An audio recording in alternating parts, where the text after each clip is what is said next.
Alrighty then. This is my first try to make a video, and we'll see how it goes. Couple of issues here. The sun is very bright on the snow outside, and so it's not unlike staring into a nuclear explosion. But I'll do the best I can. I'm going to talk about pronouncing the past tense in English, specifically about pronouncing words where the past tense ends in ed. Now, there are a number of verbs in English that are irregular. We can deal with those later. And I'm not so much talking about how you spell them, how you form the past tense, as how you pronounce it. One very important rule I think to remember is that pronounce it like you hear it, not like you read it. That's very, very important. It's important to know how to write and how to read if you want to be really proficient in English, but in order to pronounce a word properly, you need to pay very close attention to how it's pronounced, because it isn't always pronounced the way it looks like it ought to be. So how do you know how to pronounce the past tense of a vowel that ends in ed? Well, really there are three possibilities, and these are my rules. These are things I figured out from observing and analyzing the situation, so any errors are purely mine. But there are three possibilities. The first is that you pronounce that final D as voiced. In other words, you use your vocal cords, and it's going to come out as duh. The second is that you pronounce the final D as an unvoiced consonant.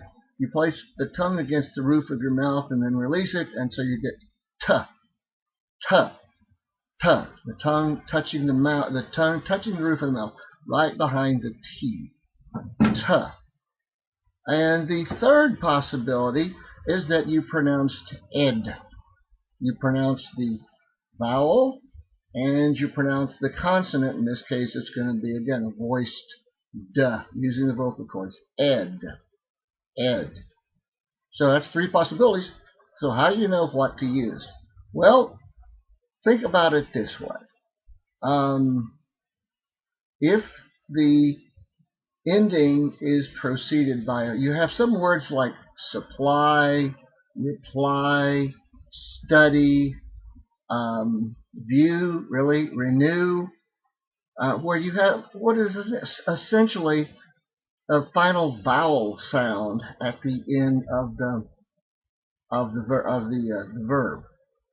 When you have that final vowel sound, when you have a word like study, for example, you form the past tense by simply adding, the spelling changes, again, we're not worrying about that. You added the duh sound, and you actually pronounced the vowel plus the consonant, and so study becomes studied. Study becomes studied. For some other words that end in a vowel, the sound is more like I. Reply, supply, spy, cry. In that case, you have an I sound, and you're going to pronounce a vowel plus a consonant, a voiced consonant, I'd. And so supply becomes supplied. Spy becomes spied. Cry becomes cried, and so on. Now, if the vowel ends, if the verb ends in what I call a voiced, really a soft consonant, let's see if I give you a couple of examples here. Stab, bow, star, arrive. Again, Arrive ends in an E, but we're talking about what you hear, what you pronounce, not what you write. If you have that softer consonant sound, L, R, W, D, H, V, and Z, then you pronounce that final consonant as D, and you don't pronounce the vowel. So stab becomes stabbed, vow becomes vowed, star becomes starred, and arrive becomes arrived. Now, that's one possibility. Well, actually, two possibilities. Ending in a consonant. In both of those cases, ending in that vowel sound, study becomes studied. You pronounce the vowel plus the consonant. Ending in a soft sound, L, R, W, D, etc. Stab becomes stabbed, star becomes starred, and so on. You're going to pronounce that D as a voiced D.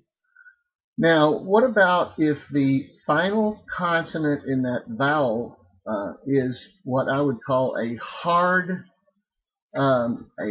consonant, and it's unvoiced, particularly words like face, voice, stop, replace. Then you pronounce that final ending, the ending, as simply as a hard T. T. Again, that hard T, your tongue actually basically touches the roof of your mouth just behind your teeth and then releases. So face becomes faced. Voice becomes voiced. Stop becomes stopped. And replace becomes replaced.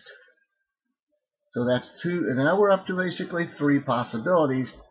The one where the regular verb ends in a vowel sound, study becomes studied, etc. The second, which is where the verb ends in a soft consonant sound, stab becomes stabbed, star becomes starred. Now we have the third possibility where the vowel itself, the verb itself ends in an unvoiced, harder consonant. Face becomes faced, voice becomes voiced, etc. All right. One more possibility in which you're going to pronounce ed. Now, there's a couple. Oftentimes, that is actually two consonants together. Act becomes acted, and so on. But when you think about it, if that vowel itself, if the sound ends in t, then really you can't pronounce it any other way but to pronounce vowel and pronounce the vowel plus a soft D consonant. So promote becomes promoted. Try pronouncing it without putting a vowel in there. You get something like promote. I can't even do it. So if the actual verb sounds ends in a t, ends in that hard T, then really you don't have any choice but to pronounce ed. Promote, promoted. Start, started. Act, acted. Let's see. Fast, fasted. And so on. So those are the three possibilities. And we'll do some more, some drills and things in the next video, but I want to keep this thing short. So for now, just consider those possibilities. I think it'll help you. And remember, it's only practice, okay? It's only practice.